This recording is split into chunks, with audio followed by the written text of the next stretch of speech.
श्री संत सद्गुरू बाळूमामा प्रसन्न. नमस्कार श्रोते हो. आज आपण श्रवण करत आहात माझ्या आवाजातून श्री संत सद्गुरू बाळूमामांचा संदेश. हा संदेश शेवटपर्यंत बघा. तुमच्या जीवनामध्ये नक्कीच आनंद आणि आशेचा किरण येईल. आज माळ 7वी, रंग निळा. भक्ती म्हणजे आनंद असतो, तिथे निरपेक्षता असते, परिस्थितीचा स्वीकार असतो. परमेश्वर आहे आणि त्याचं नामस्मरण केल्यानं मला आनंद मिळतो, म्हणून मी ते करतो, असा भाव अपेक्षित असतो. श्रीमंत व्हावं म्हणून तुकारामांनी विठ्ठल भक्ती केली नव्हती. कोट्याधीश व्हावं म्हणून ज्ञानेश्वरांनी ज्ञानेश्वरी लिहिली नाही. तो त्यांचा आनंद होता. व्यावहारिक अपयशाने किंवा संकटाने जर आपण देवाचा त्याग करणार असू तर तिला भक्ती म्हणता येणार नाही. तो शुद्ध व्यवहार झाला नाही का? प्राप्त परिस्थितीचा आनंदाने स्वीकार करून आलेल्या संकटाविरुद्ध लढण्याचं बळ तुम्ही परमेश्वराकडे नक्की मागू शकता. पण अमुक झालं तर तमुक असा भाव भक्तीत अपेक्षित नाही. म्हणून मनात भाव असेल तर देव प्राप्त होतो. म्हणूनच आपल्या यूट्यूब चॅनलचं नाव भाव तिथं देव आहे.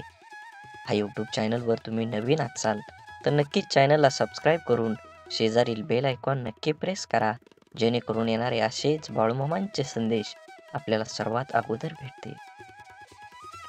कमेंटमध्ये बाळूमामा प्रसन्न लिहायला विसरू नका आणि व्हिडिओ जास्तीत जास्त 7 माणसांना तरी शेअर करा. स्वीकाराचं अध्येय अध्यात्म जोपर्यंत तुम्ही आत्मसात करणार नाही तोपर्यंत ईश्वरी उपासनेतलं मर्म तुम्हाला कळणार नाही. आनंद काय असतो ते समजणार नाही. अर्धपोटी उपाशी राहून आमच्या तुकोरबा रायानी आनंदाचे डोही आनंद तरंग हा अभंग कसा काय लिहिला ते समजायचं नाही. हा संदेश जर तुम्ही उघडून बघत असाल तर नक्कीच तुमच्यावर आणि तुमच्या संपूर्ण कुटुंबावर बाळूमामांची ही अखंड कृपादृष्टी आहे. म्हणून हा संदेश शेवटपर्यंत बघा. कुठेही तुमच्या कामात रखडलेल्या अडथळा येणार नाही. तुम्ही जे ठरवलं आहे ते नक्कीच होणार. म्हणून हा संदेश शेवटपर्यंत बघा आणि असेच बाळूमामांचे संदेश आपल्यापर्यंत पोचण्यासाठी पहिल्यांदा व्हिडिओला लाईक करा.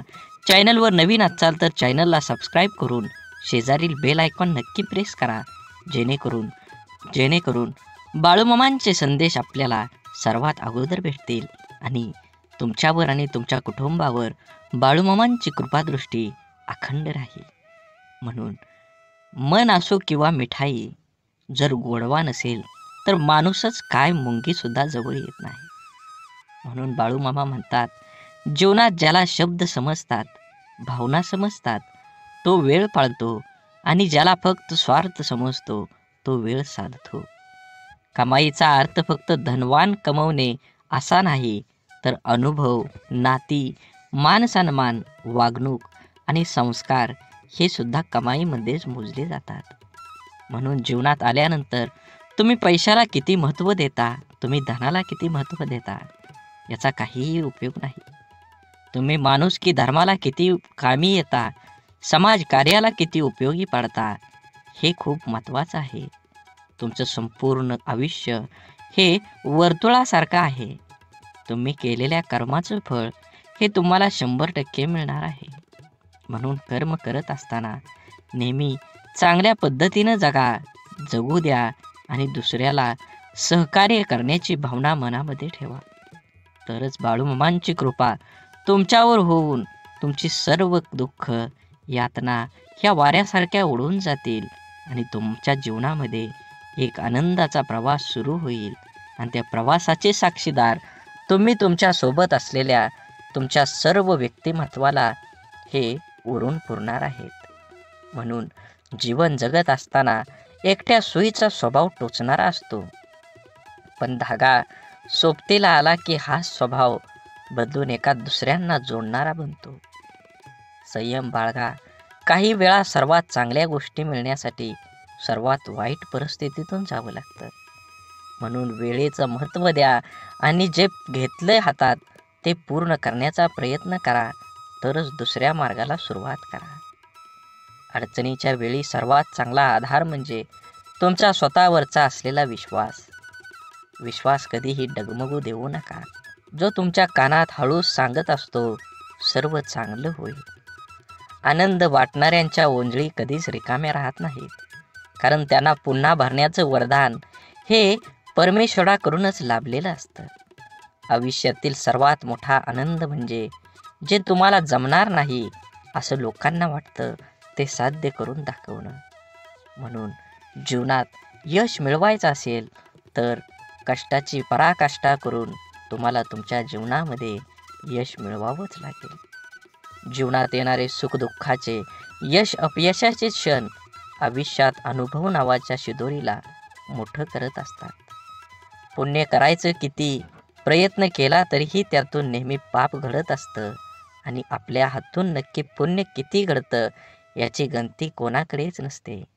काही पुण्य असेही करायचे असतात की ज्याचा साक्षीदार देवाशिवाय दुसरा कोणीच नसावा. कोणतीही गोष्ट असो, बोलून दाखवल्याशिवाय डोक्यावरील ताण कमी होत नाही आणि बोललेली गोष्ट पुढल्या व्यक्तीने समजून घेतल्याशिवाय मनाला शांती मिळत नाही. संवाद साधल्यामुळे मनातील गोष्टी समजतात व समजून घेतल्यामुळे अनेक गैरसमज दूर होतात. म्हणून नात्यात संवाद साधणं खूप गरजेचं. त्यामुळे एकमेकांच्या समस्या, अडचणी, सुखदुःख अशा अनेक गोष्टी कळून येतील. नाते अजून घट्ट होईल. देव हा माणसाच्या मनात जेवढा असतो त्यापेक्षा जास्त माणसाच्या कर्मात असला पाहिजे. आणि आपल्या चांगल्या कर्मातला देव कोणाला दाखवण्याची गरज नसते, तो सर्वांना दिसत असतो. म्हणून मंदिरातला देव एकवर टाळला तरी चालेल, पण कर्मातला देव कधीही टाळू नका. म्हणून वाढती स्पर्धा, कामाचा वाढता ताण, धावपळ, योग्य आहार न घेणं, चुकीची लाईफस्टाईल आणि खाण्यापिण्याच्या चुकीच्या सवयीमुळे आजकाल भरपूर लोकांना खूप समस्या आहेत.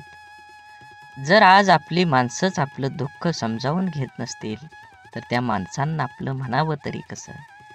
संकुचित मन हे संभ्रम आणि शंका निर्माण करत असतं. मोठं मन शक्यतो संधी आणि यश निर्माण करत असतं. म्हणून गाठ कशीही असली तरी सोडवता येते. प्रश्न फक्त आतल्या गाठीच्या माणसांचा भेटल्यावर उभा राहतो. कमी वयात माणूस समजदार असाच होत नाही. काहींना लोक समजदार बनवतात तर काहींना परिस्थिती. आणि समजदारीची भाषा तेच वापरतात ज्यांची कामी वयात जास्त वाईट दिवस पाहिलेले असतात. विचारांच्या पवित्र्यातूनच संबंधात गोडी निर्माण होते. मन शुद्ध असल्यास दुसऱ्याबद्दल कधी वाईट विचार येत नाहीत. आदर हा आपल्या व्यक्तिमत्वाबद्दल महत्त्वाचा घटक आहे. तो गुंतवणुकीसारखा आहे. जेव्हा आपण इतरांना देतो तेव्हा त्याची परतफेड दुपटीने होत असते. कपडे नाही, माणसांचे विचार ब्रँडेड पाहिजेत.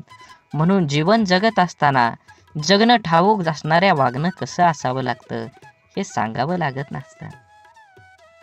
संसाराची झोळी कितीही फाटके असली तरी जोपर्यंत सुईला धाग्याची साथ असते तोपर्यंत झोळीचं अस्तित्व शाबूत असतं. आयुष्याकडे इतक्या सुंदरतेनं बघितलं की आयुष्याची इतकंच मनमोहक दिसायला लागतं. जगण्याची धून सापडली की आयुष्याची रंगत वाढते.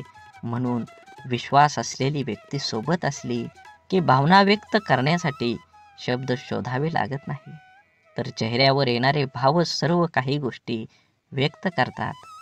दुसऱ्याची विचारपूस करणं ही भावना जरी छोटी वाटत असेल तरी तिच्यात माणुसकीची भली मोठी ताकद लपलेली असते.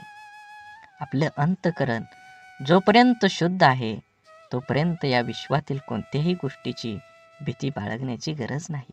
आपण फक्त आनंदित राहण्याचा प्रयत्न करावा, कारण आपल्या दुःख देण्याची अनेक बिनपगारी लोक पूर्ण वेळ काम करत असतात. नेहमी जीवन जगत असताना आपण आपला विचार करून आपल्यामुळे दुसऱ्याला आनंद होईल ह्या उद्देशानं जीवन जगलं पाहिजे. पुस्तकाच्या पलटणाऱ्या पानांपेक्षा आयुष्याची पलटणारी पान ही खूप काही शिकवून जातात. म्हणून जीवन जगत असताना आपल्याला अनेक अडचणी, दुःख, यातना येतात. त्यातून बाहेर पडण्याचं असेल तर तुम्हाला तुमच्या जीवनामध्ये कष्ट करावं लागणार आहे. कष्ट योग्य दिशेने केलं तरच तुम्हाला फळ योग्य मिळणार आहे. म्हणून जीवनाचा रस्ता बदला, वेग बदला नक्कीच तुमच्या जीवनामध्ये यश आल्याशिवाय राहणार नाही. जीवनात आपल्याला सोडून कुणी गेलं असलं आणि आपल्या जीवनात जर शांतता हवी असेल तर सोडून गेल्यावर्षी वाद घालण्यापेक्षा स्वतःला बदलून घ्या.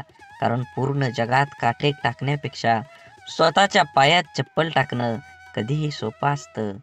जीवनात आपल्याला खरंच उगवणाऱ्या सूर्यासारखं आणि पडणाऱ्या घोड्याचे चित्र भिंतीवर लावून प्रगती होत नसते. प्रगती करण्यासाठी सूर्योदयाच्या आधी उठून घोड्याच्या वेगानं कष्टाची दौड करावीच लागते. म्हणून मामा सांगतात, जीवन जगत असताना नेहमी तुमच्या कर्मावर लक्ष ठेवा. कर्म चांगला असेल तर तुम्हाला यश मिळणार आहे. कर्माचं फळ जसं कर्म गोड असेल तर तुम्हाला फळसुद्धा गोडच मिळणार आहे. आयुष्यात कोणाचे पारख त्याच्या रंगावरून न करता उलट त्याच्या मनावरून करा. कारण पांढऱ्या रंगावर जर जगाचा विश्वास असता तर मिठाने सुद्धा जखमा भरल्याच असत्या. परंतु मीठ जखमांना जास्त फुलवत असतं, वेदना देत असतं. माणसांना कुंडीतल्या नाही तर जमिनीत लावलेल्या झाडासारखं असावं. कोणी पाणी घालेल या आशेवर राहून जळून जाण्यापेक्षा जमिनीतील ओलावा शोषून घेत मोठं व्हावं. अर्ध्या अडचणीचं निवारण तेथेच होतं जेव्हा आपल्या माणसांकडून असं म्हणलं जातं की काळजी करू नको, सर्व काही ठीक होईल. जेव्हा तुझ्यावर विश्वास असेल आणि बाळूमामांवर विश्वास असेल तर नक्कीच तुझ्या जीवनामध्ये येणारे सर्व दुःख, यातना आणि अडथळे हे दूर राहिल्याशिवाय जाणार नाहीत. आतापर्यंत तुम्ही एवढा व्हिडिओ बघितला असेल तर नक्कीच तुमच्यावर आणि तुमच्या कुटुंबावर बाळूमामांची अखंड कृपादृष्टी राहणार आहे. असाच व्हिडिओ पूर्ण बघा. व्हिडिओ आवडला तर नक्की लाईक करा. कमेंटमध्ये बाळूमामा प्रसन्न लिहायला विसरू नका आणि व्हिडिओ जास्तीत जास्त व्हॉट्सअप ग्रुपवर शेअर करण्याला विसरू नका. तरच तुम्हाला बाळूमामांचा कृपा आशीर्वाद हा मिळणार आहे. समजवण्यापेक्षा समजून घेण्यामध्ये खरी परीक्षा असते. कारण समजून घेण्यासाठी अनुभवाचा कस लागतो तर समजून घेण्यासाठी मनाचा मोठेपणा लागतो. चांगलं मन व चांगला स्वभाव हे दोन्हीही आवश्यक असतात. चांगल्या मनाने काही नाती जुळतात आणि चांगल्या स्वभावाने ती नाते आयुष्यभर टिकतात. म्हणून आयुष्यात नेहमी सत्याच्या मार्गानं चला. या मार्गानं अपघात कमी होतात. कारण या मार्गानं येणाऱ्यांची संख्या फार कमी असते आणि त्यांचा वेगही खूप कमी असतो. नेहमीच तुम्हाला सांगतो, जीवन जगत असताना आपल्यामुळे एखाद्याला आनंद होईल, आपल्यामुळे एखाद्याचं काम होईल असा प्रसंग तुम्ही सोडू नका. त्या प्रसंगाचा आनंद घ्या. माणुसकीचा धर्म पाळा. जीवन हे एकदाच आहे. आनंदानं जगा. राग, द्वेष, ईर्ष्या कुणासोबतही करू नका. अबोला तर कधीही कुणासोबत ठेवू नका. कारण तोंड देवानं दिलं आहे गोड बोलण्यासाठी, कान दिले आहेत गोड ऐकण्यासाठी आणि डोळे दिले आहेत सुंदर बघण्यासाठी. असेच बाळूमामांचे संदेश आपल्या डोळ्यांनी बघितले पाहिजेत, आपल्या कानांनी ऐकले पाहिजेत. आपल्या तोंडातून बाळूमामांचं नामस्मरण हे अखंड राहिलं पाहिजे आणि हातानं आपल्या हा व्हिडिओ शेअर झाला पाहिजे. प्रत्येक माणसांपर्यंत, प्रत्येक ग्रुपमध्ये तुम्ही हा व्हिडिओ जास्तीत जास्त शेअर करा. तुमच्यावर आणि तुमच्या कुटुंबावर बाळूमामांची कृपादृष्टी ही अखंड राहील. आवश्यकतेपेक्षा जास्त मिळालं त्याला म्हणतात नशीब. सर्व काही असून रडवतं त्याला म्हणतात दुर्दैव. आणि थोडं कमी पडूनही आनंद देतो त्याला म्हणतात आयुष्य. आयुष्यात झालेला त्रास विसरून जा, पण त्यातून घेतलेला धडा विसरू नका. यशस्वी होण्याचा नियम एकच आहे, तो म्हणजे लोक काय बोलतील हा विचार करणं सोडून द्या.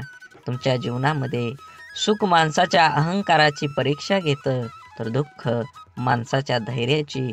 दोन्ही परीक्षामध्ये जो उत्तीर्ण होतो तोच माणूस जीवनात यशस्वी होतो. सल्ला घ्यायचा तर यशस्वी आणि अयशस्वी दोघांचाही घ्या. कारण यशस्वी काय करायचं हे सांगतात तर अयशस्वी काय करू नये ते सांगतात. म्हणून जगात कोणालाही कमी समजू नका. दुःख येईल त्याचा आनंद घ्या, सुख येईल त्याचा आनंद घ्या. सुखदुःखाची ही बेरीज ज्याला जुळली तोच ह्या जीवनात आनंदी आणि समाधानी राहू शकतो. जगातलं कटू सत्य आहे की नाती जपणारा नेहमी सर्वांपासूनच दुरावला जातो. तसं असलं तरी नाती जपण्यातच खरा आनंद आहे. प्रेमळ माणसं तुम्हाला कधी वेदना देतील, पण त्याचा उद्देश फक्त तुमची काळजी घेणं हाच असतो. म्हणून जीवन जगत असताना फुले नित्य फुलतात, ज्योती अखंड उजळतात. आयुष्यात चांगली माणसं नकळत मिळतात. तोडणं हा क्षणाचा खेळ असतो, पण जोडणं हा संपूर्ण आयुष्याचा मेळ असतो. शांत व प्रसन्न मन हे शेवटचे असे हत्यार आहे की जे जीवनातील कोणत्याही प्रकारच्या आव्हानांना सामोरं जाण्यास सज्ज होत असतं. मनातील माणसं आणि पायातील बूट इजा करत असतील तर समजून जावं ते आपल्या मापाचे आता राहिले नाहीत. म्हणून आयुष्यात शांत राहण्याचा एकमेव मार्ग म्हणजे ज्या गोष्टी आपण बदलू शकत नाही त्याबद्दल विचार करणं सोडून देणं आणि सगळी दुःख दूर झाल्यावर मन प्रसन्न होईल हा भ्रम आहे. पण मन प्रसन्न करणारी सगळी दुःख दूर होतील. आयुष्यात कधीही स्वतःला कोणाकडून कमी समजू नये आणि कोणापेक्षा श्रेष्ठ समजू नये. कारण स्वतःला कमी समजल्याने आत्मविश्वास कमी होतो आणि श्रेष्ठ समजल्याने अहंकार निर्माण होतो. आपण सुखाच्या भरपूर व्याख्या असतील, पण मिळालेला प्रत्येक क्षणात आनंद शोधून म्हणजे खरं सुख आहे. देह सर्वांचा सारखा, फरक फक्त विचारांचा. या छोट्याशा आयुष्यात स्वतःला असं बनवा की लोक तुमच्याकडे एकमेव उपाय म्हणून पाहतील, तुमचा पर्याय म्हणून नाही. म्हणून काही गोष्टी कबड्डीच्या खेळासारख्या असतात. तुम्ही यशाच्या रेषेला हात लावलाच काही लोक तुमचे पाय पकडायला सुरुवात करतात. डोळं आणि भावनिक स्पर्श शब्दांपेक्षा छान बोलतात, पण एकाच समोरच्या ते समजून घेण्याच्या भावना असल्या पाहिजेत. आयुष्य एकदाच मिळतं, जगायला शिकलं पाहिजे. माझा जन्म गरीब घरात झाला, माझ्याजवळ खानदानी संपत्ती जमीन नाही. परिस्थितीमुळे मला योग्य शिक्षण मिळालं नाही. या आणि अशा कित्येक सबबी पुढं करणं, त्यावर चर्चा करून आत्ता हातात आहे तो वेळ सुद्धा वाया घालवणं म्हणजे आपल्या दुःखाचं, अपयशाचं, अधोगतीचं खापर दुसऱ्यावर फोडणं. दुसऱ्याची सहानुभूती मिळवून मनाचं समाधान करून घेणं हा वेडेपणा आहे. ज्याला आयुष्यात काही करायचंच नाही तो असे बहाणे शोधत असतो. ज्याला आयुष्यात काही मिळवायचं आहे, फक्त जगायचं नाही तर आनंदाने जगायचं आहे, तो कारण न सांगता त्या परिस्थितीत आजूबाजूला लपलेल्या संधी शोधतो. एक माणूस पंखा साफ करण्यासाठी स्टूलवर एक पाय ठेवतो, दुसरा पाय ठेवणार तेवढ्या स्टूल तुटतो. तो माणूस वैतागतो, चिडचिड करतो, पण त्याची बायको म्हणते, तुमचं नशीब चांगलं, स्टूलवर चढल्यावर नाही तुटला, नाहीतर स्टूल सोबत तुमचा पायही तुटला असता. इथं घटना एकच आहे, पण दृष्टिकोन मात्र दोन आहेत. विचारांची दिशा बदलली की दुःख, अपयश जीवनात जिंकायला, आनंदाने जगायला शिकवतात. जगणं निरर्थक म्हणतो तो बेमान आहे. हवं ते घेता आलं पाहिजे. आयुष्य खूप मोठं दुकान आहे. आयुष्यात काय मिळवायचं आणि काय सोडून द्यायचं हे ठरवता आलं की जगणं सोपं होतं. आयुष्यात आपल्याला जे नको असतं, जे आपण अगदी निग्रहाने टाळत असतो, तेच पुन्हा पुन्हा आपल्या पुढे येत असं का होतं? कारण जे आपल्याला नको असतं तिकडे आपण नको तितकं लक्ष देतो. जे आपल्याला नको तितकं महत्त्व देतो. जे आपल्याला नको असतं त्या गोष्टींचा विरोध, प्रतिकार करण्यात, त्या गोष्टींचा तिरस्कार करण्यात आपली चिडचिड आणि आपली शक्ती वाया घालवतो. आणि हवं ते मिळवण्याकडे लक्ष द्यायला आपल्याकडे वेळ आणि शक्ती उरत नाही. ज्या गोष्टी आपल्याला आवडत नाहीत, नको वाटतात, त्यांच्याकडे जास्त लक्ष देऊ नये. हे असंच का, ते तसंच का असा विचार करण्यात, तक्रारी करण्यात दंग राहू नये. अंधाराची भीती वाटत असेल तर फक्त नको तो अंधार म्हणून नाहीसा होणार नाही. नेहमीच अंधाराला घाबरण्यापेक्षा अंधारात जाऊन काय होतं ते एकदा बघावं. भीती, भय वाटलं तर ते सहन करावं आणि एकदाच त्या भयातून मोकळं व्हावं. नसलेल्या भूतांची भीती कायम सोबत बाळगण्यापेक्षा मनावरच्या भीतीचं भूत उतरवण्याचा माणसानं नेहमी प्रयत्न केला पाहिजे. दुःख, राग ठसठसणाऱ्या जखमेसारखे असतात. सकारात्मकतेने त्याचा पूर्ण निचरा केल्याशिवाय ते बरे होत नाहीत. आपल्या मनाविरुद्ध काही गोष्टी जेव्हा घडतात तेव्हा आपल्याला राग येतो, दुःख होतं. आपला राग, आपलं दुःख प्रत्येक जण आपल्या परीनं पचवण्याचा, व्यक्त करण्याचा प्रयत्न करत असतो. काही जण अशा दुःखद मनस्थितीतही सकारात्मक विचार, कृती करतात. आपलं काय चुकलं याचं आत्मपरीक्षण करतात. निसर्गाच्या, ईश्वराच्या सानिध्यात जाऊन शांत राहतात. कोणी आपल्या दुःखाचं सुंदर कविता करतं. काही जण आपल्या मनातल्या भावना पेपरवर उतरवतात आणि मनाला मोकळं करतात. पण नकारात्मक विचार करणारे लोक सैरभैर होतात. आपल्या दुःखाचं खापर दुसऱ्यावर फोडत बसतात. आपल्यावर कसा अन्याय झाला हे लोकांना सांगत बसतात आणि नक्कीच त्याचं प्रदर्शन करण्यासाठी स्वतःला व्यसनात बुडवून घेतात आणि स्वतःचा त्रास आणखी वाढवतात. आयुष्यातल्या चांगल्या गोष्टी न बघता न मिळालेल्या गोष्टींकडेच लक्ष दिल्याने जीवनात नैराश्य येतं, मन उदास होतं, आपल्या क्षमतेवरचा विश्वास उडतो. जगण्यातलं छोटं मोठं इतर आनंदही माणसाला घेता येत नाही. आयुष्यात आपल्याला हवं ते मिळवायचे असंख्य अगणित मार्ग आणि पर्याय असतात. आयुष्यात काही मिळवायचं असेल, आनंदात जगायचं असेल तर आयुष्याचं मोल जाणून घ्यावं लागतं. स्वतःची किंमत ओळखावी लागते. स्वतःच्या क्षमतेवर, योग्यतेवर विश्वास असावा लागतो. तरच दुःखद परिस्थितीत ही मनासारखा जगण्याचा मार्ग सापडतात. मनात साचलेल्या दुःखाचा, रागाचा निचरा हा सकारात्मक मार्गाने करण्याचा प्रयत्न करत राहिल्यास प्रत्येक अडचणीतून मार्ग ही मिळतो. आनंदाचं, यशाचं रहस्य सांगणारी अनेक पुस्तकं आपण वाचत असतो. अनेकदा आपण व्याख्यानमधून आनंदी, यशस्वी आयुष्य कसं जगायचं हे वाचल्यानं, ऐकल्यानं आपलं जीवन नकळत बदलत असतं. आपण देवावर, स्वतःवर, आपल्या कामावर, आपल्या जवळच्या व्यक्तीवर आणि अशा अनेक इतर गोष्टीवर विश्वास तर ठेवतो. पण जेवढा आपला विश्वास असतो तेवढीच आस्था, श्रद्धा आपली नसते आणि म्हणून अनेक ठिकाणी काही गोष्टी आपल्याला पाहिजे तशा आपल्या मनासारख्या घडत नाहीत. अपेक्षित यश आपल्याला मिळत नाही आणि आपण विश्वासघाताचे लेबल चिटकवून मनाचे समाधान करून घेतो. एका व्यक्तीने 2 उंच टॉवरवर बांधलेल्या दोरीवर चालायला सुरुवात केली. हातात काठी तोलून दोरीवर तो चालत होता. त्याचा मुलगा खांद्यावर बसलेला होता. प्रत्येक जण श्वास रोखून त्याच्याकडे पाहत होते. तेव्हा तो हळूहळू दुसऱ्या टॉवरवर पोहोचला. तेव्हा प्रत्येकाने टाळ्या वाजवून त्याचे स्वागत केले. त्याने जमावाला विचारलं, तुम्हाला आता कसं वाटतं? का मी त्याच दोरीवरून आता पलीकडे जाऊ शकेल का? गर्दीतल्या लोकांनी एका आवाजात उत्तर दिलं, होय, तुम्ही जाऊ शकता. त्याने पुन्हा सर्वांना विचारलं, आपल्या सर्वांचा माझ्यावर विश्वास आहे का? सर्वजण एका सुरात म्हणाले. तो म्हणाला, ठीक आहे, मग तुमच्यातील कोणा एकाचा मुलगा द्या, मी त्याला सुरक्षितपणे दुसऱ्या बाजूला घेऊन जाईन. आणि त्याला तेथे स्तब्ध शांतता पसरली. एखाद्या गोष्टीवर, व्यक्तीवर विश्वास ठेवणं ही वेगळी गोष्ट आहे आणि आस्था आणि श्रद्धा ठेवणं ही वेगळी. विश्वास आपण अनेकावर ठेवू शकतो, पण श्रद्धा नाही. म्हणून जीवन जगत असताना श्रद्धा ठेवण्यासाठी संपूर्णपणे शरण जावं लागतं.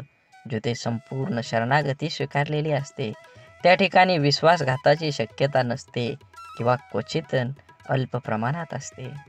जिथे विश्वास असतो तिथे श्रद्धा असतेच असं नाही, पण जिथे श्रद्धा असते तिथे विश्वास हा असतोच असतो हे सिद्ध करता येतं. म्हणून जीवन जगत असताना आपण प्रत्येक गोष्टीमध्ये आनंद घेतला पाहिजे आणि वेळेनुसार आणि वयानुसार जुनं शांत राहून संपवायचं आणि नवीन चांगलं निर्माण करायचं. ही बेरीज वजाबाकी ज्याला जमते त्यालाच आयुष्य आनंदानं जगता येतं. आयुष्य चांगल्या प्रकारे जगण्यासाठी आपल्याला काही अपघातांना, काही गोष्टींना, आपल्या जीवनातील काही लोकांना त्यांच्या बोलण्याचा वागण्याला दुर्लक्ष करता आलं पाहिजे. प्रत्येक क्रियेवर प्रतिक्रिया व्यक्त करणं आवश्यक नसतं. कधी कधी आपल्या काही प्रतिक्रिया आपल्याला केवळ वेदना देऊन आपलंच नुकसान करतात. अहंकार व रागाच्या भरात आपण इतरांना अद्दल घडवण्याच्या मानसिकतेने इजा करण्याचा प्रयत्न करतो, पण आपल्याला नंतर कळतं की आपण स्वतःचेच नुकसान करून घेतलेले आहे. एकदा लोहाराच्या बंद दुकानात एक साप घुसला. तिथे पडलेल्या एका करवतीमुळे त्याला दुःख जखम झाली. सापानं मागं वळून आपलं पूर्ण ताकदीने करवतीला चावण्याचा प्रयत्न केला. सापाच्या तोंडातून रक्त वाहू लागलं. तरीही सापानं करवतीला स्वतःला गुंडाळून मारण्याचा परिपूर्ण प्रयत्न केला. दुसऱ्या दिवशी जेव्हा लोहारानं दुकान उघडलं, तेव्हा त्याला करवतीभोवती गुंडाळलेला आणि खांडोळ्या झालेला मेलेला साप दिसला, जो स्वतःच्या रागाचा आणि अहंकाराचा बळी पडला होता. बळी पडला होता. आपल्या आयुष्यात आतापर्यंत आपण कळत नकळत अनेक चुका केलेल्या असतात, जे आपण विसरून गेलेलो असतो. परंतु आपल्या प्रत्येक कर्माचं फळ हे ठरलेलं असतं. आपल्या चांगल्या वाईट प्रत्येक कर्माची नोंद आपल्या खात्यात जमा होत असते. आपल्या चुकांची, वाईट कर्मांची फळं करवतीच्या रूपात समोर येत असतात, जी वर्तमानात जरी आपली चूक नसली तरी आपल्याला किरकोळ इजा करतात. अशा वेळेस करवतीला दोष देऊन आणखी जास्त नुकसान करून घेण्यापेक्षा तिच्याकडे दुर्लक्ष करायला शिकलं पाहिजे. भूतकाळात करून ठेवलेले कर्म बदलता येत नाही, ते करवतीच्या समोर आपल्याला येतच येतं. म्हणून जे गेलं ते सोडून द्या, जे येणार आहे त्याच्याकडे लक्ष केंद्रित करा आणि अजून जोमानं तुमच्या ध्येयाकडे वाटचाल करा. जीवन एकदाच मिळतं. ब्रह्मांडातील कोणताही नियम आपण बदलू शकतो, मात्र कर्माचा सिद्धांत आयुष्यात कधीही बदलता येत नाही. हे समजल्याशिवाय माणूस बदलूच शकत नाही. आपण भूतकाळात करून ठेवलेल्या चुका, वाईट कर्म बदलता येत नाही आणि त्याचे समोर येणारे परिणामही टाळता येत नाहीत. चुकीच्या वागण्याचे भोग हे भोगूनच संपवावे लागतात. त्यापासून कोणाचीही सुटका होत नाही. कितीही देवदेव केलं तरी देवसुद्धा त्यापासून आपल्याला वाचवू शकत नाही. मग वर्तमानात देवाची प्रार्थना का करायची, असा जर तुम्हाला प्रश्न पडत असेल, जर देव आपल्याला येणाऱ्या संकटातून वाचवू शकत नाही तर देवाची आराधना का केली पाहिजे? तर लक्षात ठेवा, मनाची शक्ती वाढवण्यासाठी देवाची आराधना करायला हवी. आपल्यासोबत आणि आपल्या आजूबाजूला घडणाऱ्या वाईट गोष्टींसाठी इतरांना आणि आपल्या परिस्थितीला जबाबदार न धरता ते आपल्याच मागच्या चुकीच्या कर्माचं फळ आहे हे समजून ज्याला स्वीकारतं, सामोरं जाण्याची मनाची शक्ती प्रचंड सकारात्मक असावी लागते, जी योग, ध्यान, नामस्मरण करून वाढवता येते. देवाची आराधना करायला सुरुवात केल्यानंतर आत्मचिंतन करण्याची सवय लागते. आपण कुठं चुकलो, काय योग्य आपण करू शकलो असतो, असा विचार करण्याची सवय लावून घेतली तर योग्य अयोग्य, चूक बरोबर याची जाणीव होऊ लागते. यामुळे मनाला योग्य विचार आणि योग्य कृती करण्याची शक्ती प्राप्त होते. ज्या योगे नवीन चुका, वाईट कर्म आपल्या हातून घडण्याची शक्यता कमी होत जाते. आपल्या कर्माच्या खात्यातील वाईट कर्माचं गाठोडं आणखी मोठं न होता हलकं होत जातं. होऊन गेलेल्या चुकांसाठी देवाकडे माफी मागून समोर आलेली शिक्षा कुठलीही तक्रार न करता भोगून संपवायची आणि वर्तमानात त्या चुका न करता नवीन चांगलं कर्म करत राहिल्याने पुढे येणारी आपली वेळ, भविष्यकाळ सोपा सुखकर करण्याची संधी देवाची आराधना केल्याने मिळते. म्हणून लोकांच्या तोंडाला कोण कुलूप घालणार, ते उघडच असतं. लोक अपयशी लोकांवर हसतात आणि यशस्वी लोकांवर जळतात. आपण करत असलेल्या कामाबद्दल, आपल्या स्वभावाबद्दल, आपलं राहणीमान, वागण्याविषयी आपल्या जवळचे ओळखीचे लोक, सहकारी, शेजारी, नातेवाईक हे आपल्याविषयी काहीतरी चांगलं वाईट मत बनवित असतात. परंतु या गोष्टी आपल्या समोर न बोलता आपल्या गैरहजेरीत, आपल्या पाठीमागं आपापसात ते बोलत असतात. कारण या जगात फार कमी व्यक्ती असतात जे आपल्या तोंडावर समोर बोलण्याची हिंमत ठेवतात. आपल्या चुका, आपली प्रगती या लोकांच्या मनात सलत असते. मनातल्या गोष्टी कोणाजवळ तरी व्यक्त करण्यासाठी हे लोक आपल्या जवळच्या कोणातरी एखाद्या व्यक्तीला शोधत असतात.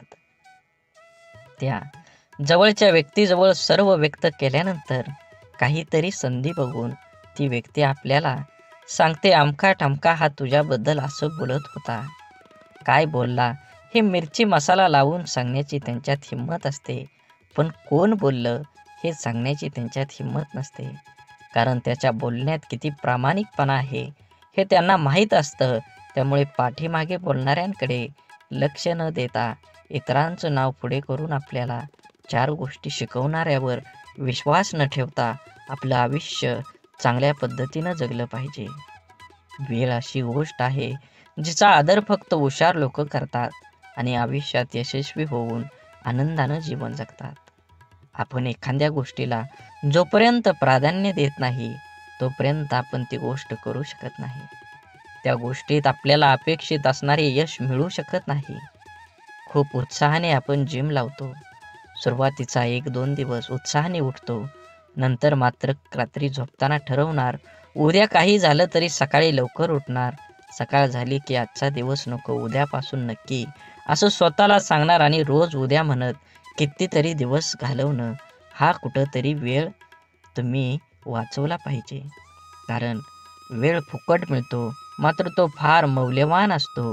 हे ज्याला कळलं तो सकाळी लवकर उठू शकतो आणि त्याचं ध्येय गाठू शकतो.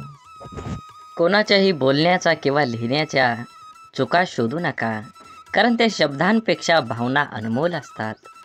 शब्द ठरवता येतात पण भावना ठरवून येत नाही.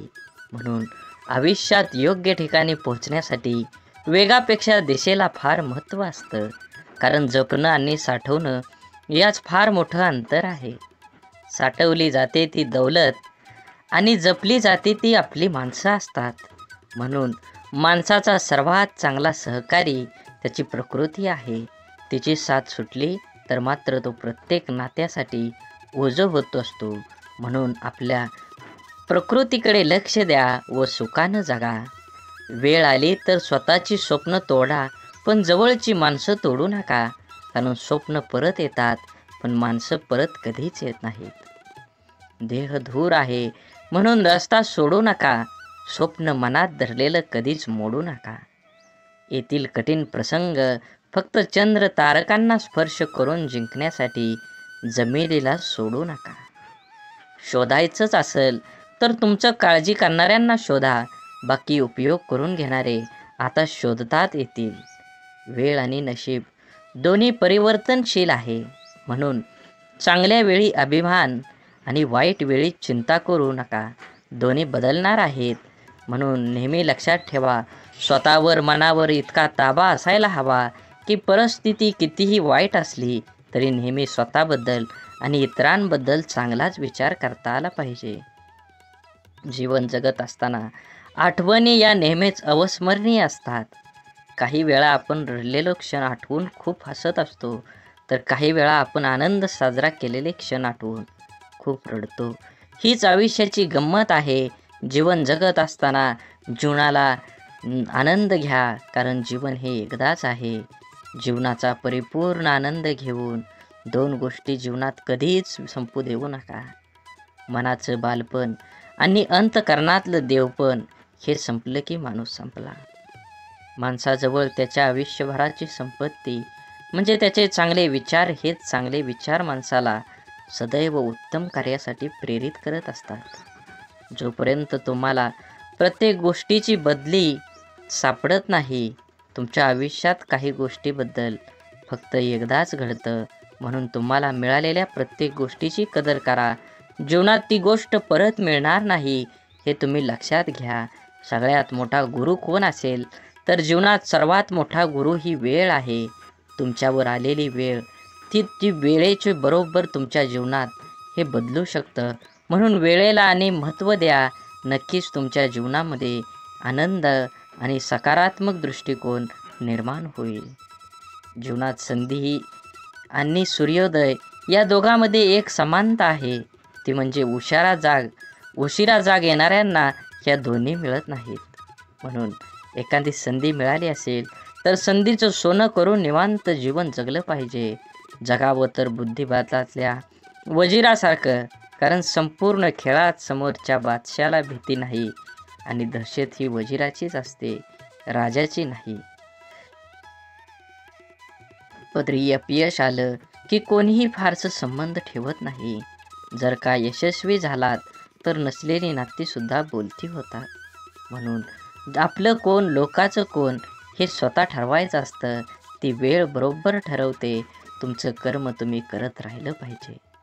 चांगले लोक आणि चांगले विचार आपल्या बरोबर असतील तर जगात कुणीही तुमचा पराभव करू शकत नाही.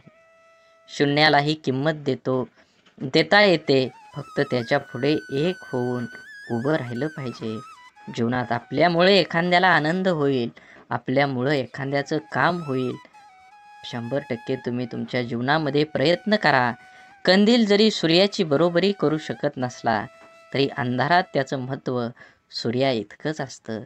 त्यामुळे स्वतःला कधीच कमी समजू नका. स्वतःची एक ओळख निर्माण करा. जोपर्यंत तुम्ही तुमची स्वतःची ओळख निर्माण करत नाही तोपर्यंत समाज हा तुम्हाला ओळखीचा वाटणार नाही. छोटंसं आयुष्य आहे ते त्या लोकांसोबत घालवा जे तुमच्या अस्तित्वाची किंमत जाणतात. स्वाभिमानाचा लिलाव करून मोठं होण्यापेक्षा अभिमानाने लहान राहणं कधीही चांगलं असतं. जगात दुसऱ्याला हसण्या इतकं सोपं व दुसऱ्यासाठी रडण्या इतकं कठीण काम दुसरं कोणतंच नाही. म्हणून समोरच्याने आपल्यावर ठेवलेला विश्वास हीच खरी कमाई आहे आणि तो विश्वास कायम निभवणं हीच आपली जबाबदारी आहे. तुम्ही लक्षात घ्या, परिस्थितीची जाणीव असणाऱ्यांना कमी असलेल्या गोष्टींची लाज आणि जास्त मिळालेल्या गोष्टीचा माज कधीही वाटत नाही. कारण ती माणसं नुसती परिस्थिती जगलेली नसतात तर त्यांनी अनुभवलेली असतात. कठीण परिस्थिती माणसाला मजबूत बनवते. म्हणून तर अडचणीच्या काळात आपल्या मार्गानं ठामपणे चालत राहायचं. यश नक्कीच मिळेल. प्रत्येक गोष्टीची किंमत फक्त 2 वेळा समजते. एक ती मिळण्यापूर्वी आणि दुसऱ्यांदा गमावल्यानंतर. मधल्या काळात तिची काही किंमत नसते. म्हणून वेळेला महत्त्व द्या. तुमच्या जीवनात येणाऱ्या प्रत्येक क्षणाला महत्त्व द्या. हे जीवन परत नाही, जीवन जगून घ्या. तुमचं ध्येय निश्चित करा आणि देहाचा पाठलाग करून यश मिळवून घ्या. आयुष्य खूप छोटं आहे. सरडामध्ये आणि माणसामध्ये एवढाच फरक आहे. सरडा धोका बघून रंग बदलतो आणि माणूस मोका बनून रंग बदलतो. माणूस जन्मापासूनच अनेक टप्प्यावर अपेक्षांच्या भोवऱ्यात अडकत जात असतो आणि जसा अपेक्षा पूर्ण होतात तशा नव्याने निर्माणही होतात. म्हणून अपेक्षा ह्या आपल्या क्षमतेच्या प्रमाणातच असाव्यात. मन गुंतायला वेळ लागत नाही, मन तुटायलाही वेळ लागत नाही. वेळ लागतो तो गुंतलेल्या मनाला आवरायला आणि तुटलेल्या मनाला सावरायला. आपल्या जीवनात असणाऱ्या अनेक दुःखांपैकी जास्त दुःखाचं एक कारण म्हणजे आपण नेहमी आपल्याबद्दल लोकांचं काय मत आहे हे जाणून घेण्याचा प्रयत्न करत असतो. आपल्याबद्दल दुसऱ्याचं मत काय असेल, चांगले असेल की वाईट, हे जाणून घेणं म्हणजे स्वतःला इतरांच्या चष्म्यातून बघणं आणि आपला स्वतःचा स्वतंत्र दृष्टिकोन आहे हे सारं विसरणं. आपण कितीही चांगला असलो, चांगलं वागत राहिलो तरी कोणीतरी आपल्याला वाईट म्हणणारे लोक असतातच. सगळेच आपल्याला चांगलं म्हणतील, आपलं कौतुक करतील असं कधी होत नाही. आपण चांगल्या 10 गोष्टी केल्या की त्यासाठी कौतुकास्पद 4 शब्द बोलायला सहसा पटकन कोणी पुढं येत नाही. मात्र आपलं काही चुकलं की लगेच ती चूक दाखवून दुसणे लावले जातात. त्यामुळे आपल्याबद्दल दुसऱ्यांची मतं जाणून घेण्यापेक्षा आपल्याला स्वतःबद्दल काय वाटतं हे जास्त महत्त्वाचं आहे. म्हणून माणूस दुसऱ्याच्या नजरेतून उतरला तर एक वेळ चालेल, पण स्वतःच्या नजरेतून उतरला नाही पाहिजे. जे लोक चांगल्या गोष्टींमध्ये सुद्धा वाईटच शोधत असतात त्यांच्या मतावर आपण का विचार करावा. काही गोष्टींना दुसऱ्यांना चांगलं म्हणणं, स्तुती कौतुक करणं कधीच जमत नाही, कारण ते विसरलेले असतात की या जगात परिपूर्ण असा कोणीही नसतो. जगताना चुकणं हे चुकीचं नसतं, मात्र आपण चुकत आहोत हे समजून पण त्या मार्गानं चालत राहणं ही खरंच चुकीची गोष्ट आहे. वेळीच आपण बदल केला पाहिजे. आपल्याबद्दल माणसाने चांगलं बोललं पाहिजे. चांगलं नाही बोललं तरी किमान वाईट तरी बोलू नये. जीवनात जगत असताना माणसाने प्रयत्न करावा, आपल्यामुळे एखाद्याचं भलं होईल. आपल्या शब्दाने कोणाचं मन दुखावणं हे समुद्रात दगड फेकण्यासारखं असतं. तो दगड किती खोलवर जाईल हे फेकणाऱ्याला सुद्धा माहीत नसतं. अनेक लोक इतरांचं मन दुखावेल असं शब्द बोलत असतात. आपल्या शब्दांचा समोरच्या व्यक्तीच्या मनावर किती खोल परिणाम होईल याचा अंदाज बोलणाऱ्या व्यक्तीला नसतो.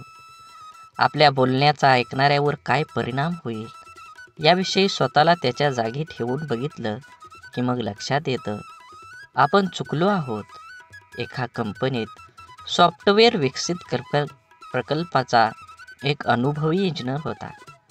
एका सॉफ्टवेअरच्या निमित्तानं आपल्या टीमसह अनेक महिने काम केल्यानंतर कंपनीच्या अध्यक्षासमोर तो आपलं प्रकल्प सादर करत होता. त्या इंजिनियरने आपल्या प्रकल्पाची माहिती सादर केल्यानंतर अध्यक्ष त्याच्याकडे बघत उपवासाच्या सुरात म्हणाले, पदवी मिळवायला किती वर्ष झाली? मी या प्रकल्पाला मंजुरी देईन याची शक्यता नाही. अत्यंत ओशाळलेला तो इंजिनियर मौन बाळगून बसून राहिला. त्याच्या इतर सहकाऱ्यांनी आपल्या प्रयत्नावर पाणी फिरवणाऱ्या अध्यक्षाबद्दल नाराजीचे उद्गार काढले. पुढचे कितीतरी दिवस त्या इंजिनियरच्या मनातून अध्यक्षाचे बोलणे कितीही तरी दिवस जात नव्हतं. शेवटी न राहून तो अध्यक्षांना भेटायला गेला आणि म्हणाला, तुम्हाला नेमकं काय सांगायचं होतं? माझा अपमान करण्याचा तुमचा मानस नव्हता, मग तुमचा हेतू काय होता? हे ऐकून अध्यक्षांना धक्काच बसला. त्यांच्या ध्यानीमनीही नव्हतं की त्यांनी सहज मारलेल्या त्या शौर्याचा कोणावर इतका परिणाम होईल. आणखी थोडं काम करायला हवं होतं. अध्यक्ष म्हणाले, त्यांच्या लक्षात आलं नाही की त्यांनी त्यांचं मत किती वाईट रीतीनं मांडलं. त्यामुळं कोणी दुखावलं जाईल हे त्यांना कळलं नव्हतं. म्हणूनच जीवन जगत असताना आपण आपल्या आयुष्यात आपल्याला जे नको असतं ते आपण अगदी निग्रहानं टाळत असतो.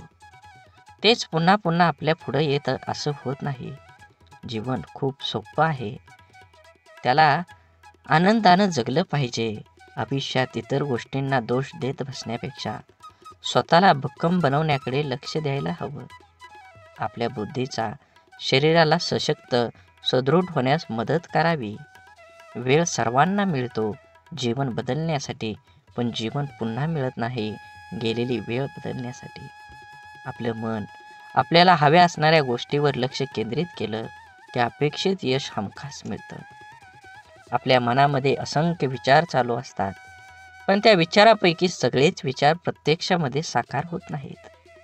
ज्या विचारांना आपण अधिक प्रखरपणे आपल्या मनामध्ये आणतो त्या विचारांचे प्रभाव आपल्या आयुष्यामध्ये दिसू लागतात. त्यामुळे आपल्या मनाला विचारांना प्रखरपणे केंद्रित करायला शिकवलं पाहिजे. एक मुलगी दररोज मंदिरात जात असे. ती लोकांना मंदिराच्या आवारात फोनवर गप्पा मारताना, व्यवसायाबद्दल एकमेकाविषयी तक्रार, निंदा, चर्चा करताना बघत असे. काही लोक पूजा पाठ प्रामाणिकपणे कमी करतात आणि दिखावा अधिक करतात, असं ती मुलगी मंदिरातल्या पुजाऱ्याला सांगते. आणि आता मी उद्यापासून मंदिरात येणार नाही असं बोलते. यावर पुजारी काही क्षण गप्प राहिला आणि नंतर त्या मुलीला म्हणाला, ते बरोबर आहे, पण मंदिरात न येण्याचा निर्णय तुझा निश्चित करण्यापूर्वी मी जे सांगतोय ते करून बघ. मुलगी हो म्हटल्यावर पुजारी सांगतो, एका ग्लासमध्ये पाणी भर आणि मंदिराच्या आवारामध्ये 2 प्रदक्षिणा कर. अट अशी आहे की या ग्लासातील पाण्याचा एकही थेंब खाली पडा कामा नये. मग थोड्या वेळाने त्या मुलीने तसं केलं. त्यानंतर पुजाऱ्याने तिला विचारलं, तुला कोणी फोनवर बोलताना किंवा गप्पा मारताना किंवा देखावा करताना दिसलं का? मुलगी म्हणाली, नाही, मी काही पाहिलंच नाही.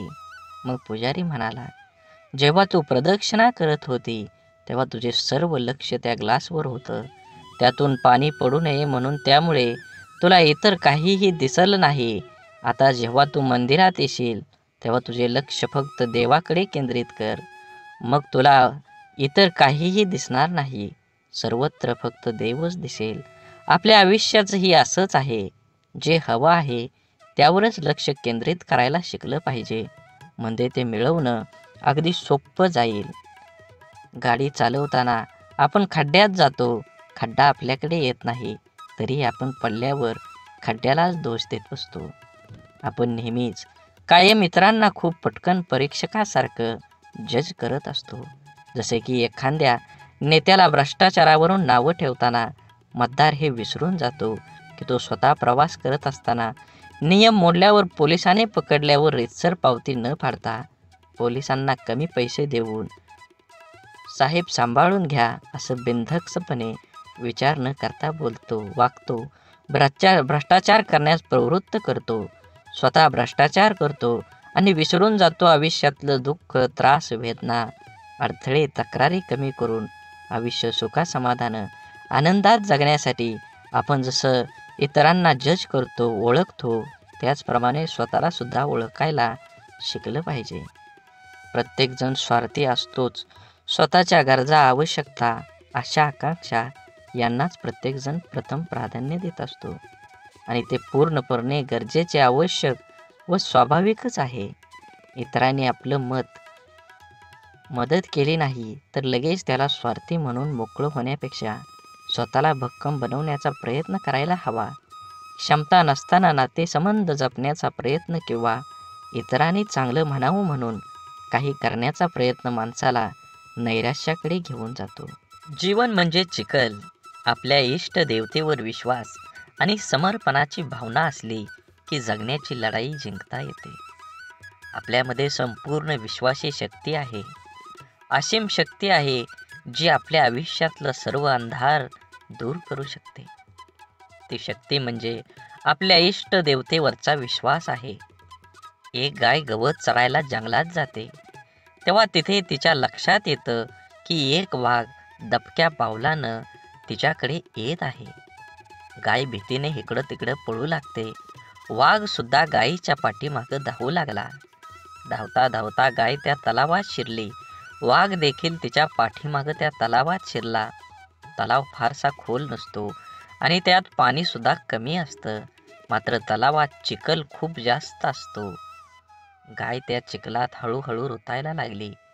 वाघ तिच्या अगदी जवळ होता, परंतु तो सुद्धा त्या चिखलात रुतायला लागला होता. दोघेही आता हालचाल करू शकत नव्हती. थोड्या वेळाने गायीने वाघाला विचारलं, तुझा कोण गुरु किंवा मालक आहे का? वाघ गर्वानं म्हणाला, मी तर ह्या जंगलाचा राजा आहे. माझा कोणी गुरु मालक नाही. मीच ह्या जंगलाचा मालक आहे. गाय त्याला म्हणाली, परंतु तुझी शक्ती तुला या क्षणी काहीच उपयोगीची नाही. वाघ गायीला म्हणाला, तुझे हाल देखील माझ्यासारखेच आहेत. तेव्हा गाय त्याला हसून म्हणाली, बिलकुल नाही. संध्याकाळ झाली असेल. थोड्या वेळाने गायीचा मालक येईल. माझ्या घरी का आली नाही गायी? तिला शोधत येईल आणि त्या चिखलातून मला काढून घेऊन जाईल. थोड्या वेळाने गायीचे मालक आला. चिखलातून गायीला काढून घरी घेऊन गेला. जाताना गाय आणि मालक एकमेकांकडे कृतज्ञतेने बघत होते. त्यांच्या मनात असून सुद्धा त्या वाघाची मदत करू शकत नव्हते, कारण वाघामुळे त्यांच्या जीवाला धोका होता. गाय समर्पित हृदय, मालक त्यांचा गुरु होता. म्हणून तुम्ही जीवन जगत असताना आपल्या देवतांवर, इष्ट देवतेवर विश्वास ठेवा. नक्कीच तुमच्या जीवनामध्ये हा तुम्हाला बदल बघून घडून आल्याशिवाय राहणार नाही. आपलं विचार बदललं की परिस्थिती आणि माणसं सगळंच बदलू शकतात. आपण जीवनात खूपदा परिस्थितीला दोष देऊन स्वतःच्या अपयशाचं खापर सांत्वन करून घेतो. आपल्या आयुष्यात आत्तापर्यंत जे काही घडलंय ते परिस्थितीमुळे नाही, तर आपण घेतलेल्या निर्णयांमुळे. हे आपण मान्य करायला पाहिजे. परिस्थिती आपण बदलू शकतो. आपल्याला हवं तसं जीवन जगू शकतो. आपलं जीवन हे आपल्या मनस्थितीवर, निर्णयावर अवलंबून असतं. एकाच घरातील एकाच बापाची 2 मुलं वेगवेगळे असतात. एक व्यसनी बापाचं अनुकरण करून व्यसनाधीन बनतो आणि दुसरा चांगला विचार करून परिस्थिती बदलतो. दोघांसाठी घरातलं वातावरण, परिस्थिती सारखीच असते. बदल असतो फक्त विचारांचा, मनस्थितीचा आणि कृतींचा. जीवनात अशक्य असं काहीच नसतं. आपला निश्चय किती ठाम आहे यावर आपलं आयुष्य अवलंबून असतं. मंदबुद्धी म्हणून ज्या थॉमस एडिसनला शाळेतून काढून टाकण्यात आलं होतं, तो जर जीवनात यशस्वी होऊ शकतो तर आपण का नाही, हा विचार आपण करायलाच हवा. आपल्यामधील कमतरतेपेक्षा आपल्या क्षमतांवर लक्ष केंद्रित करा. जीवन जगणं सोपं होईल. बाप म्हणजे आपली ढाल असतो. बाप म्हणजे पेटती मशाल. त्याच्या घामाच्या धारांना सोन्या मोत्यांचा रुबाब असतो. आई आपल्या बाळाला कडेवर घेते, कारण तिची इच्छा असते, मला जे दिसतंय ते माझ्या बाळाला पण दिसावं. परंतु एक बापच आपल्या मुलांना खांद्यावर घेतो, कारण एका बापाचं स्वप्न असतं की जे मला मिळू शकलं नाही, मी पाहू शकलो नाही, त्यापेक्षा कितीतरी पटीनं जास्त माझ्या मुलानं मिळावं, त्यानं ते पाहावं. आईचं प्रेम लवकर समजतं, परंतु बापाच्या रागवण्यात ही प्रेम, काळजी आणि कर्तव्य दडलेलं असतं. हे समजायला अर्धं आयुष्य संपतं. आयुष्यात बापाची किंमत, प्रेम जेव्हा समजतं तेव्हा खूप उशीर झालेला असतो. बाप म्हणजे कुटुंबासाठी असलेला एक मोठा आधार, पाठीच्या कण्यासारखा असतो. जरी काही कुटुंबातील वडील काहीच करत नसले तरी वडील आहेत म्हणून त्या घराकडे बघण्याचा जगाचा दृष्टिकोन खूप वेगळा असतो. त्या कुटुंबाकडे वाईट वाकड्या नजरेनं बघण्याची कोणाची हिंमत करता येत नाही.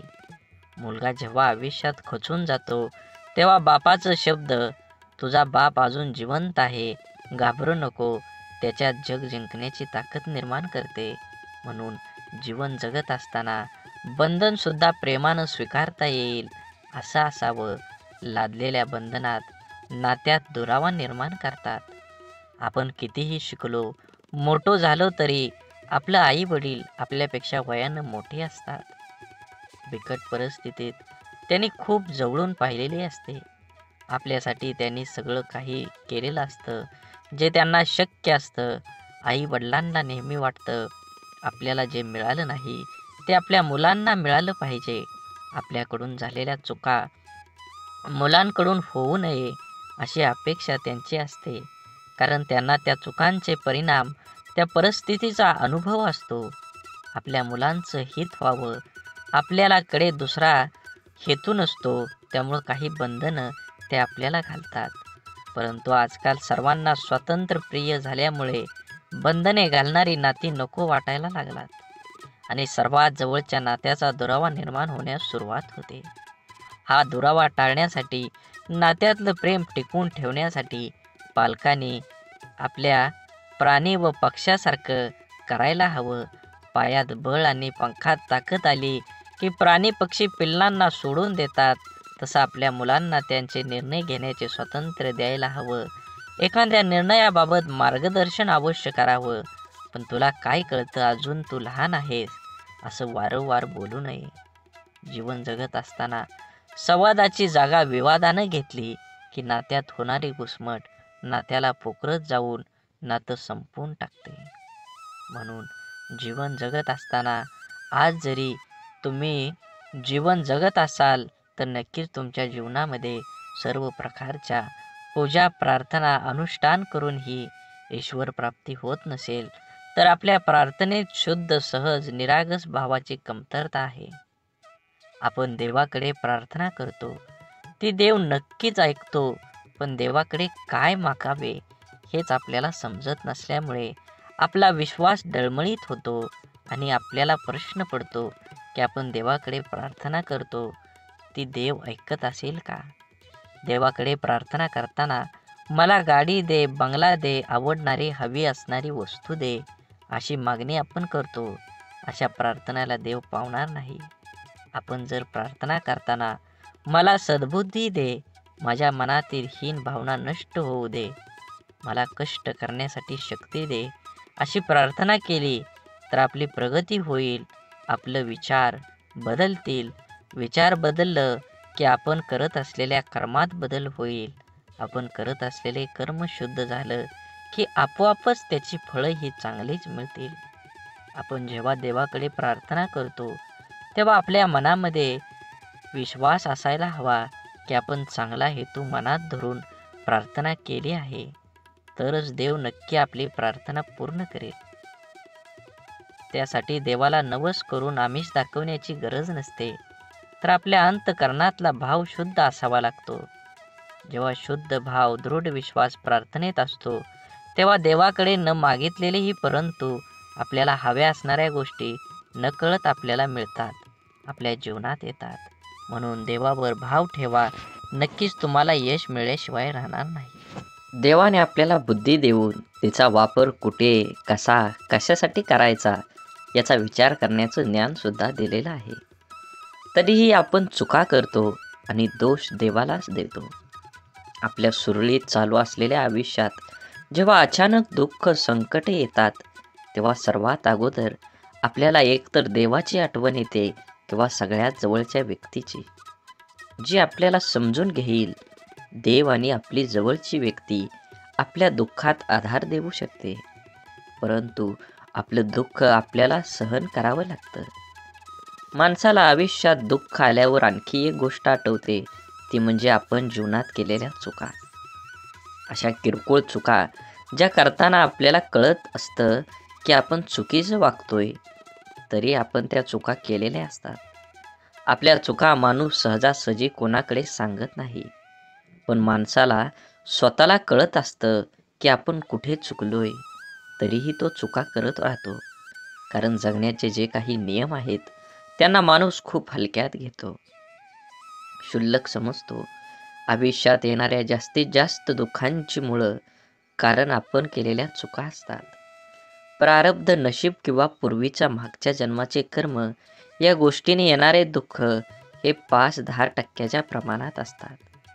जास्तीत जास्त दुःख हे आपल्या मनाच्या अतिरिक्त गरजा पूर्ण करण्याच्या नादात आपल्या हातून घडून गेलेल्या चुकीचं कर्म घेऊन येते. लोभापायी आपण चुकीची कर्म करतो, मनासाठी करतो, पोटासाठी नाही. म्हणून जीवन जगत असताना जे आहे त्याच्यात समाधान मानलं पाहिजे. प्रत्येकानं प्रत्येक वेळी एकच गोष्ट हाताळली पाहिजे, मला हे हवं, मला ते हवं, आणि जे आहे त्याचा आनंद माणूस घेऊ शकत नाही. म्हणून जीवनात यश हवं असेल आणि आनंदी जीवन जगायचं असेल तर आपली मानसिकता सकारात्मकच असायला हवी. जग जसं आहे तसं ते सर्वांना सारखं आहे, आपल्यासाठी वेगळं व इतर लोकांसाठी वेगळं नाही. दुःखी, अपयशी व्यक्ती याच जगात राहते आणि सुखी, यशस्वी व्यक्ती ही या जगातच राहते. मग हा जो बदल आहे तो फक्त आणि फक्त आपल्या मनोवृत्तीचा, आपल्या समोर आलेल्या आव्हानांकडे बघण्याची आपली मानसिकता यावर सर्व काही अवलंबून असतं. आपलं मन हे सुपीक जमिनीसारखं असतं. त्यात जे पीक हवं आहे त्याचं बीज जर पेरलं नाही तर नको असलेलं गवत आपोआप न पेरता मोठ्या प्रमाणात उगवायला लागतं. म्हणून ज्या गोष्टी आपल्याला हव्या आहेत त्याचंच बीज आपल्याला पेरता यायला हवं. ज्या प्रकारची माहिती आपण वाचतो, ऐकतो, बोलतो त्याप्रमाणे आपली मानसिकता तयार होत असते. म्हणून जीवनात चांगली माहिती वाचण्याची सवय मनाला लावणं खूप आवश्यक आहे. हे असं असावं, ते तसं पाहिजे असा उणीव काढून कुरकुर करत बसण्यापेक्षा आपली मानसिकता सकारात्मक करून जीवनाचा पूर्णपणे आनंद घ्यायला हवा. नाहीतर एकतर जिंकलात किंवा शिकलात. जबाबदारी दैनंदिन जीवनातला खूप महत्त्वाचा शब्द. अगदी बालपणापासूनच जे जीवनाच्या शेवटपर्यंत सोबतच असतो, ती जबाबदारीच आपल्याला आयुष्यात जगायला शिकवते. जबाबदारीचं ओझं अंगावर पडलं की आपण हळूहळू मोठं व्हायला लागतो. सगळ्या गोष्टीची किंमत आपल्याला समजायला लागते जेव्हा नकळत आपल्याकडून जाण्याचा एखाद्या जबाबदारी आल्यावर, तेव्हा त्याला सामोरं जाण्याचं सामर्थ्य आपल्यात कुठून येतं हे स्वतःलाही कधी कधी कळत नाही. कौटुंबिक, सामाजिक, नैतिक आणि वैयक्तिक अशा सगळ्या जबाबदाऱ्या आपण कळत नकळत पार पाडत असतो. काही जबाबदाऱ्या आपल्याला माहीत असतात, त्यामुळे आपण त्याबद्दल विचार करून ठेवलेला असतो. त्यामुळे आपण परंतु जीवनात कधी-कधी अचानक अनपेक्षित काही जबाबदाऱ्या आपल्या खांद्यावर येऊन पडतात. तेव्हा खरी आपली परीक्षा असते की त्या जबाबदाऱ्या आपण कशा पार पाडतो. तेव्हा आपल्या मनाची, बुद्धीची शक्ती, विचार करण्याची पद्धत समजते. काळजी घेऊन, मन लावून, विश्वासाने एखादं काम पूर्ण म्हणजे आपली जबाबदारी पूर्ण करणं. जबाबदारीची जाणीव झाली की आपली आंतरिक शक्ती मजबूत होते. स्वतःची जबाबदारी स्वीकारणारे माणसं जीवनात कधीच हार मानत नाहीत. एकतर ते जिंकतात किंवा शिकतात. जबाबदारी स्वीकारली पाहिजे. ज्या दिवशी आपल्यावर असणारी जबाबदारी ही ओझं वाटायला लागते, तेव्हा ती पूर्ण करताना आनंद, उत्साह निघून जातो आणि आपण ती व्यवस्थित पार पाडू शकत नाही. जबाबदारीची जाणीव ठेवायची आणि जगायचं स्वतःसाठी आणि स्वतःच्या माणसासाठी. आपली कठीण परिस्थिती, आपल्यावर आलेली खराब वेळ आपल्या आयुष्यामध्ये खूप मोठं यश मिळवून देऊ शकते. फक्त त्या परिस्थितीत स्वतःला कमजोर होऊ न देता सकारात्मक दृष्टिकोनाने सामोरं जाणं अत्यंत महत्त्वाचं आहे. कोणाचा अपघात हात तुटला, ते रडतात, हे देवा, तू माझा हात तोडलास, आता मी कसं जगू? परंतु सकारात्मक दृष्टिकोन असणारी व्यक्ती म्हणते, देवा, एवढा मोठा अपघात झाला आणि मी माझा फक्त हातच गमावला, बाकी शरीर पूर्ण सही सलामत आहे. मी यासाठी तुझा खूप आभारी आहे. घटना एकच, पण दोन व्यक्तींचा त्या घटनेकडे बघण्याचा दृष्टिकोन वेगवेगळा आहे. या एकाच सारख्याच परिस्थितीत जगताना पहिल्या व्यक्तीला खूप त्रास होणार आहे, पण दुसऱ्या व्यक्तीला कमी. आपल्या प्रत्येक गोष्टीकडे, परिस्थितीकडे बघण्याचा दृष्टिकोन हा आपल्या आयुष्यातील जवळपास अनेक गोष्टी निश्चित करतो. आपल्या परिस्थितीतून, अनुभवातून आपली मनस्थिती बनत जाते, जी आपल्या पुढच्या आयुष्याला आकार देते. जगताना आपला दृष्टिकोन सकारात्मक ठेवला तर घडणाऱ्या प्रत्येक गोष्टीत आपलं भलं दिसतं आणि आनंदाने जगणं सोपं होतं. आपला सर्वात मोठा शत्रू म्हणजे भीती, भय. आपण जर इथलं राहिलो तर वाटेल की आपल्याला दडपण्याचा प्रयत्न करेल. म्हणून माणसानं नेहमी निर्भय राहण्याचा प्रयत्न करावा. ज्या गोष्टीबद्दल आपल्या मनात भीती निर्माण होते, ती गोष्ट करण्यास आपले हातपाय हिंमत करत नाहीत. जी गोष्ट आपण सहज करू शकतो, ती सुद्धा आपण संशय, भीतीपोटी गमावू बसतो. रिकाम्या भीतीमुळे आपली शारीरिक व मानसिक दोन्ही क्षमता कमी होते. त्यामुळे आपण स्वतःवर दुःखी, कर्तव्यशून्य होतोच, पण त्याचबरोबर आपल्या सहवासातील व्यक्तींनाही नाउमेद करतो. जेव्हा आपण एखादी गोष्ट करण्याबाबत निश्चय दृढ करतो आणि त्यावेळेस आपलं सहकारी बोलतात, मला नाही वाटत, हे तू करू शकतो, मोठ्यांना जमलं नाही ते आपल्याला सामान्यांना काय जमणार, तेव्हा त्या नाउमेद करणाऱ्या विचारांचा परिणाम आपल्या मनावर होऊ दिला नाही तर यश हे आपलंच असतं. निश्चयाची, निर्भयतेची, आपण करूया शकतो या भावनेची शक्ती अफाट असते. एकदा का मन निर्भय झालं की दुबळं अशक्त शरीर ही अफाट कार्य करू शकतं. जिवंत असून पुतळ्याप्रमाणे जगण्यापेक्षा मेल्यावरही जिवंत राहिलो पाहिजे असं कर्तृत्व निर्माण करता यायला हवं. आपण ज्या परिस्थितीत आहोत, त्या परिस्थितीत का आहोत याची अनेक कारणं आपण देऊ शकतो. कारण देणं सोपं असतं, कठीण असतं ते कुठल्याही कारण न सांगता लढणं. कसं जगायचं याचे दोन मार्ग असतात. पहिला मार्ग म्हणजे परिस्थितीसमोर हार मानून सोडून देणं. दुसरा मार्ग म्हणजे काहीही करणं, न सांगता लढत राहणं. जीवनात सर्व पर्याय असतात, आपण कोणता निवडतो हे खूप महत्त्वाचं. जीवनात अडचणी, समस्या सर्वांनाच नको असतात. समस्यांना सामोरं जाण्याची वेळ येऊ नये ही एक सर्वसामान्य व्यक्तीची इच्छा असते. परंतु लहान, मोठ्या, गरीब, श्रीमंत कोणीही असो, प्रत्येकाच्या जीवनात अडचणी, समस्या असतातच. जर आपण समस्याचं रडगाणं गात बसलो तर या सोडवण्यासाठी प्रयत्न करायला आपल्याजवळ शक्ती राहणार नाही. अडचणींवर लक्ष केंद्रित करण्यापेक्षा आपल्या ध्येयावर लक्ष केंद्रित केलं पाहिजे, कारण मन एक वेळ एकाच महत्त्वाच्या गोष्टीवर एकाग्र होऊ शकतं. एकतर आपण समस्याचं रडगाणं गात बसू शकतो किंवा त्या सोडवण्यासाठी प्रयत्न करू शकतो. समस्यापासून दूर पळणं, त्या टाळण्याचा प्रयत्न करणं, या गोष्टींमुळे अडचणी दूर होत नाहीत, तर आणखी वाढतात. जीवनात आपण जर अडचणींवर, समस्यावर मात करायला शिकलो, तर आपल्याला यश मिळण्यापासून कोणीही अडवू शकत नाही. जीवनात आपल्यासमोर सर्व पर्याय असतात. आपण कोणता निवडतो हे खूप महत्त्वाचं असतं. बोला बोला बाळूमामांच्या नावानं चांग भलं. झाडे लावा, झाडे जगवा, माती वाचवा, पाणी वाचवा, सेव्ह अर्थ. आणि मनात मामाबद्दल आणि देवाबद्दल भाव असेल तर नक्कीच व्हिडिओला लाईक करून चॅनलला सबस्क्राईब करा. धन्यवाद.